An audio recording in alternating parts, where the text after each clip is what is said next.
Good morning. Hamjambo.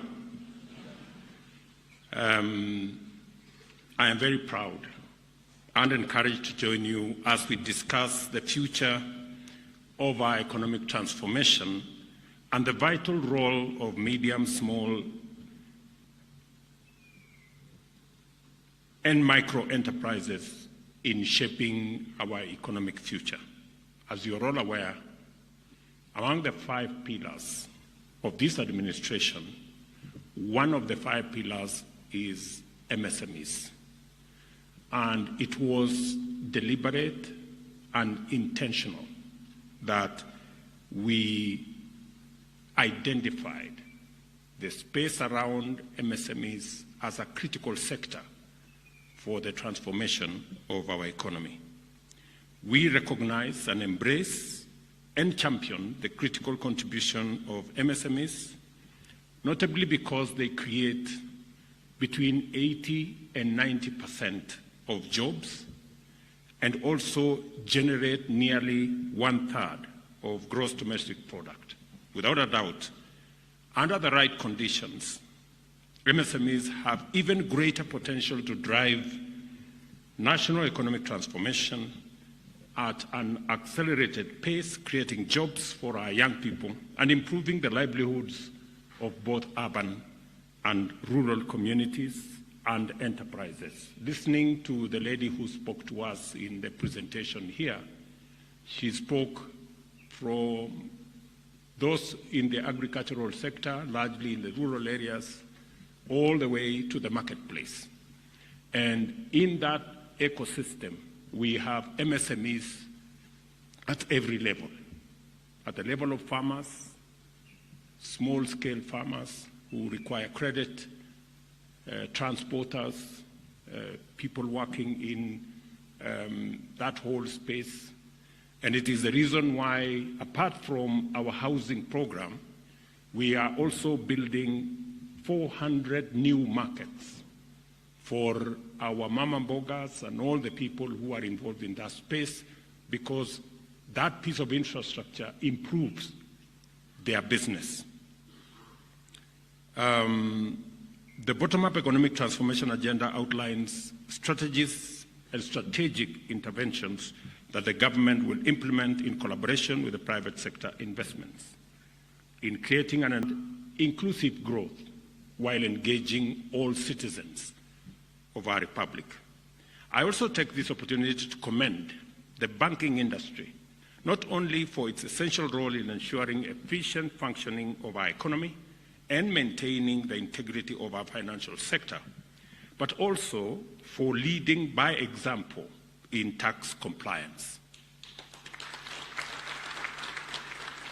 In 2023, the banking industry contributed 190 billion in taxes, reflecting both its performance and potential. And I must congratulate the banking industry for your contribution. Asanteni sana. These funds significantly support the government efforts to improve infrastructure, enhance public services, and promote robust economic activity. This event has fundamental positive implications for economic growth because banking institutions have demonstrated their commitment to expand lending to MSME sector through a variety of dedicated products and solutions that have been showcased here today. I went through the many booths and the many products that are that have been developed by different banks to address different sectors of our MSME ecosystem. And I want to say the array, the buffet, the number of different products demonstrate your commitment and the agility of our financial sector to provide tailor-made products for different sectors of our economy. And I want to encourage that as government, we will work with you to make it possible for you to be able to overcome whatever challenges that are there so that we can serve both the private sector market, but also more specifically the MSME sector in the banking industry. And as I make this commitment, we want to make it significant and impactful.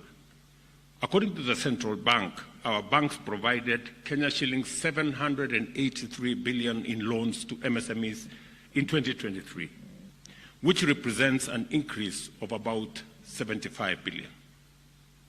As we launch the MSME Accelerated Program today, let us reflect and collaborate in advancing its stated aim of boosting small business capabilities through comprehensive assessments, advanced training, and tailored support from public and private sector partners, as well as development finance institutions. I know John, the chair of the Kenya Bankers, has said that we will shortly be graduating some of the clients some of the people in the Hustler Fund, about 2 million of them. I think next month we will be announcing their graduation now to the MSME sector. And it demonstrates the possibilities that exist. And it also gives you an indication. Hustler Fund is retailing at 8%. Many banks are today at 17, 18, 20, 20-something percent. I want to tell you that the experience we have seen with the Hustler Fund, and I think KCB and Family Bank can bear me witness, that it is still possible to do business even with single-digit interest rates. We just need to work together and find ways of making sure that we make it much more efficient, leverage more on technology, work more with KYCs. We have gathered a lot of information on borrowers, and we will be availing that information to the banking sector so that you can trace some of the people who will be graduating to you. We will give you their banking industry, their banking records. We will give you their borrowing history, and you can be able to make much more easier decisions on how much, when to lend to them. And again, we are prepared to share this information with you so that we can progressively develop more products that helps our MSME ecosystem. As we do this, I am confident that our banking sector's dedicated support program will facilitate MSMEs to develop scalable business models, strengthen financial management skills, and again access to investors, markets, and formal credit. I commend the banking industry's pledge to double lending to MSMEs by providing 150 billion in new loans annually beginning next year. Accordingly, the government will support this bold and innovative move through policy and institutional banking, including measures to guarantee the prompt payment of all pending bills, which will commence once the ongoing verification process is completed. And John Buddy and the team at Treasury congratulate the banks for working with us on the matter of exchange rate.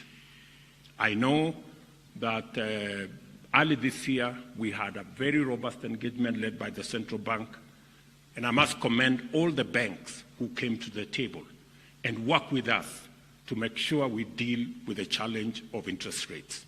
Because of that collaboration, today our exchange rate has stabilized at around 129.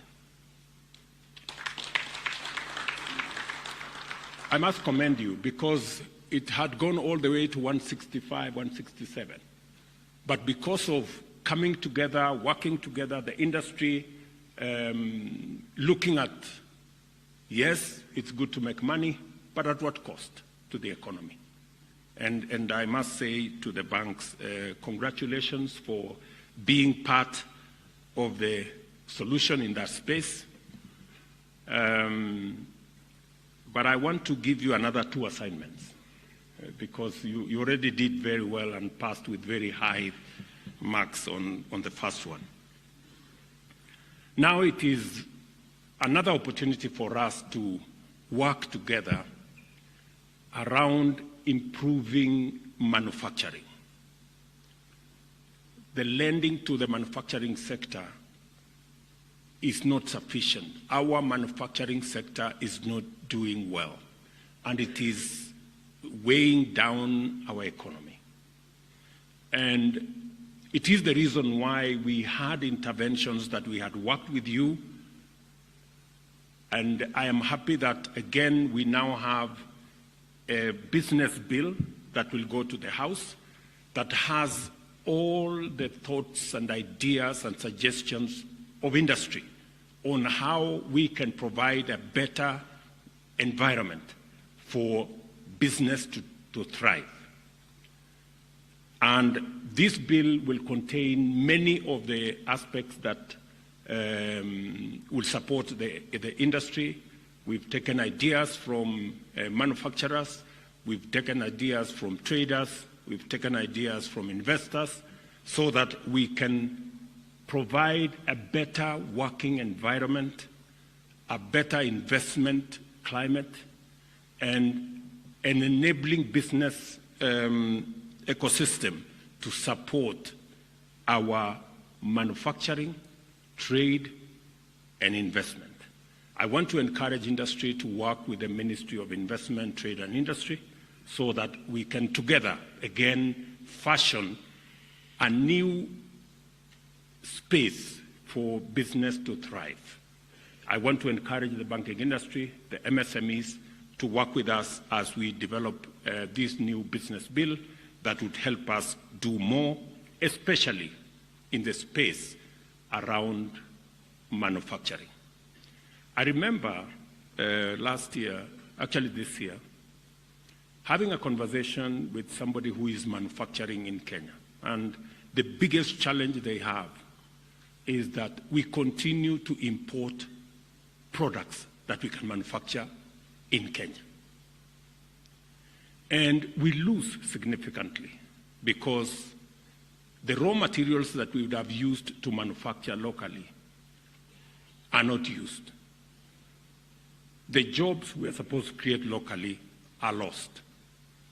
And so the opportunities to grow our own manufacturing capabilities and enterprises is also lost.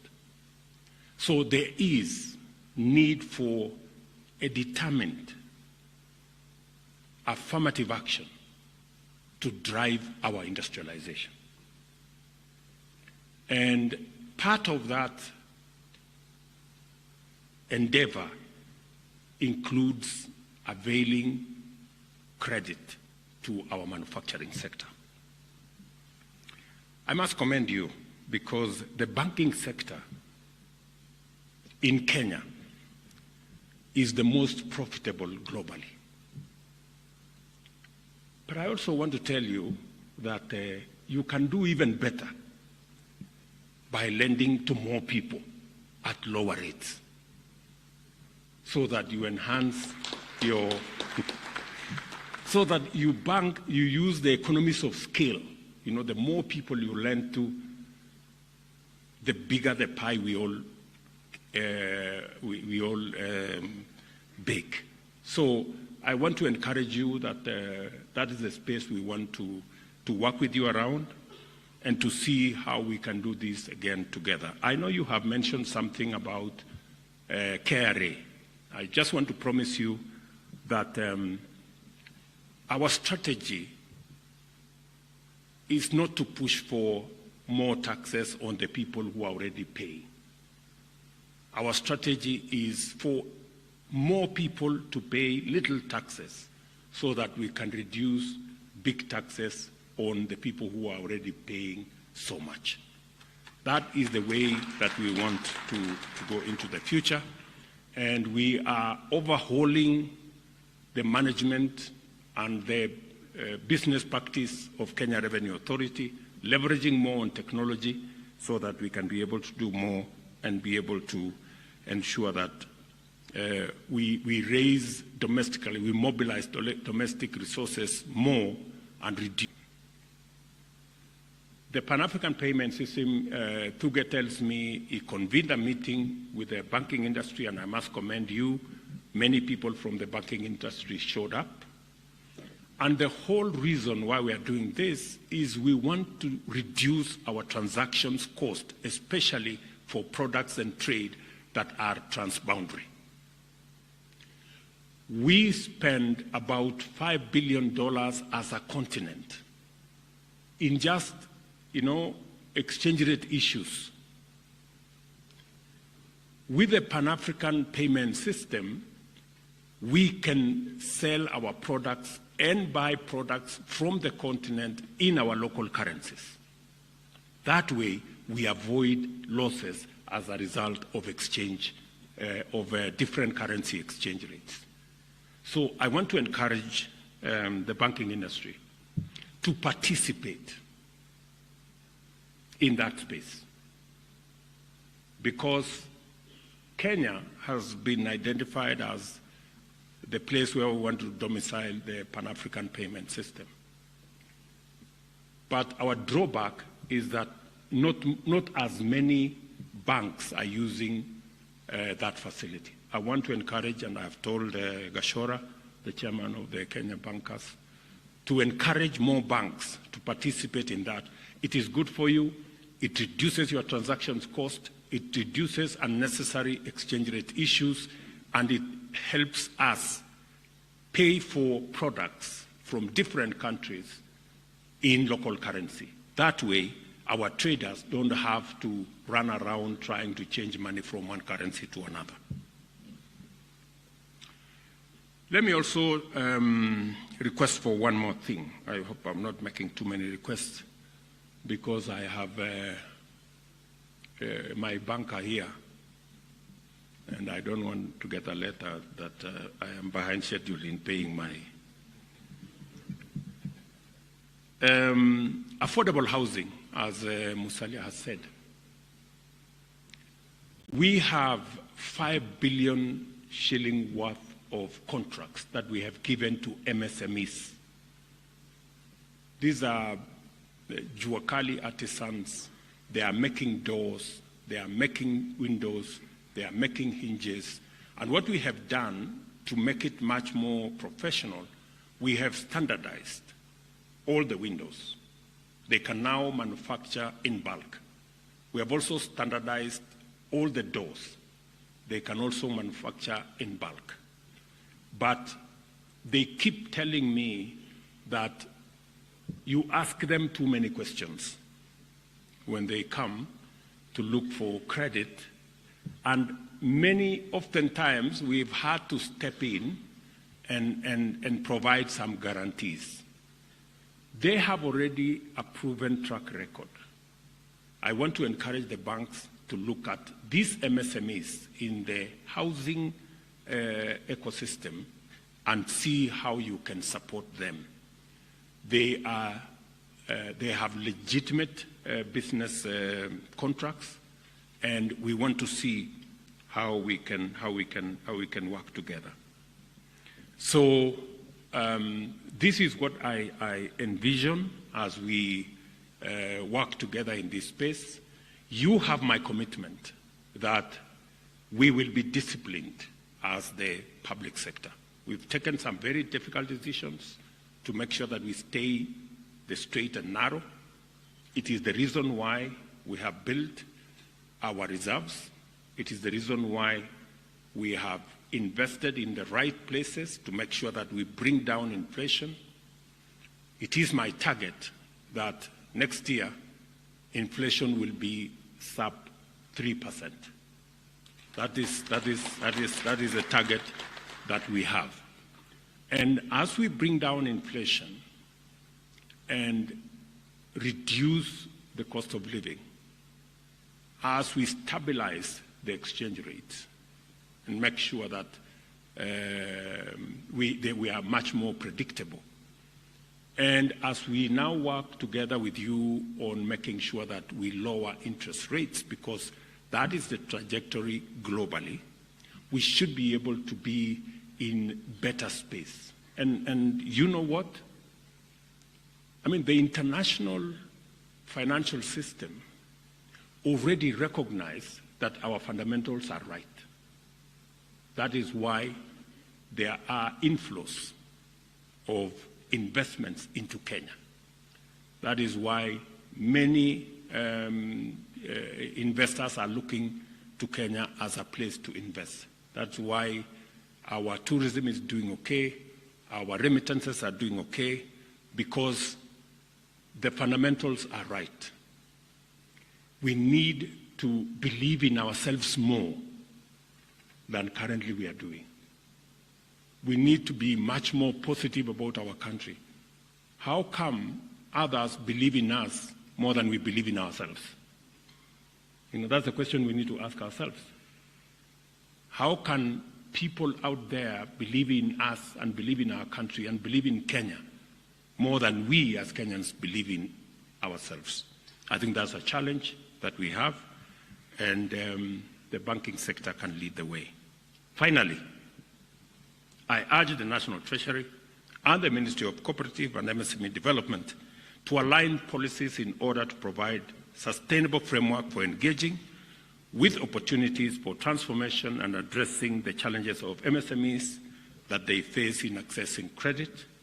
And I encourage them to work with you as the banking industry so that we can foster and broaden inclusion of stakeholders in the financial services sector and bring the MSMEs on board. I want to thank you very much for what you're doing, and you can take it from me that from the public sector we will do what we must, and we will also leverage on technology to make sure that we don't lose the resources that you have raised for us to use in ensuring that we do what we must do as a country. Otherwise, asanteni sana. I wish you well as you continue this meeting. I am very happy with what the banking sector is doing, especially in contributing to our domestic mobilization of resources, and also what you're doing to support our MSME sector, the biggest sector we have in Kenya. Asanteni sana, and God bless you.